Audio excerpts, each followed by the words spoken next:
संगत जी, ये बात बिल्कुल सच है कि गुरुजी को हमारे बारे में सब कुछ पता है। हमारे कितने जन्मों से वो हमें जानते हैं, तो हमें उन्हें बताने की कुछ भी ज़रूरत नहीं होती है।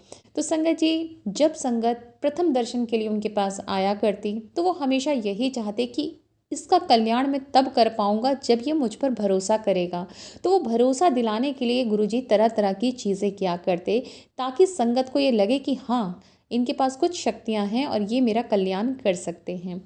तो संगत जी, सत्संग है रघुवीर अंकल का, जो किसी के घर पर गुरु जी के दर्शन के लिए गए। वहाँ गुरु जी आए हुए थे, उन्होंने माथा टेका और उनकी जो पत्नी थी आंटी, उनसे बोलते हैं कि तू 2 दिन बाद मायके से आई है ना? एग्ज़ैक्टली 2 दिन ही हुए थे। गुरुजी ने बोला 5 सूट लेकर आई है ना मायके से, जिसमें 3 प्लेन हैं और 2 प्रिंटेड हैं। आंटी सोचती हैं और कहती हैं, हाँ, बिल्कुल सही कह रहे हो। तो गुरुजी ने कहा कि ये मेरे दर्शन आने से पहले तेरे हाथ में एक छोटा-सा पर्स था, तू वो घर पे रख के आई है।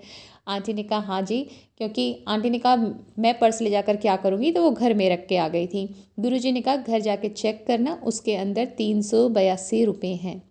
तो संगत जी, इस तरह से उन्होंने पहले ही दर्शन में ये भरोसा दिलाया कि मैं तुम्हारे बारे में सब कुछ जानता हूँ। अंकल से कहा कि मैं तुम्हारे बारे में सब जानता हूँ, मुझे पता है। अंकल से पूछा आँखों को क्या हुआ? अंकल ने वही बताया जो डॉक्टर ने बोला था। अंकल ने कहा 11-12 साल से मेरी आँखों में इंजेक्शंस लग रहे हैं, पर्दे की हालत इतनी ख़राब हो चुकी है कि अब मुझे दिखाई नहीं देता। तो संगत जी, गुरुजी ने एक चम्मच मंगाई और बोला अंकल से कि लेट जाओ। चम्मच से उनकी जो आई बॉल है वो प्रेस की। उसके बाद एक माचिस मंगाई। अंकल लेटे-लेटे सोच रहे हैं माचिस से क्या करेंगे। गुरुजी ने माचिस जलाई और उससे अंकल की आँख पर हीट दी। उसके बाद गुरुजी ने सुई मंगाई। अब अंकल तो डर गए, क्योंकि डॉक्टर ने बोला था कि आँखों में इन्फ्लेमेशन इतना ज़्यादा है कि उसके अंदर कुछ भी नहीं जाना चाहिए। अगर उसके अंदर कुछ चला जाता है तो बहुत मुश्किल होगा और अंकल को अपनी आँखों का अच्छे से ख़्याल रखना होगा।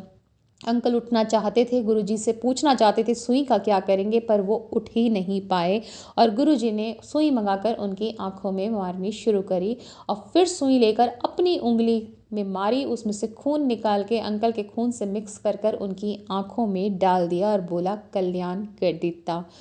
अंकल ने सोचा कि पता नहीं ये मैंने क्या करवा लिया, उनको ऐसा फ़ील हो रहा था उनकी आँखें सूज गई हैं। और संगत जी, जब 15 मिनट बाद उन्होंने आँखें खोली तो उन्हें सारी संगत बैठी हुई धुंधली-धुंधली दिखाई देने लगी। कहाँ तो उन्हें ये भी नहीं पता था गुरुजी कहाँ बैठे हैं। एक ही रात में अंकल का जो आई विज़न था वो बिल्कुल क्लियर हो चुका था संगत जी।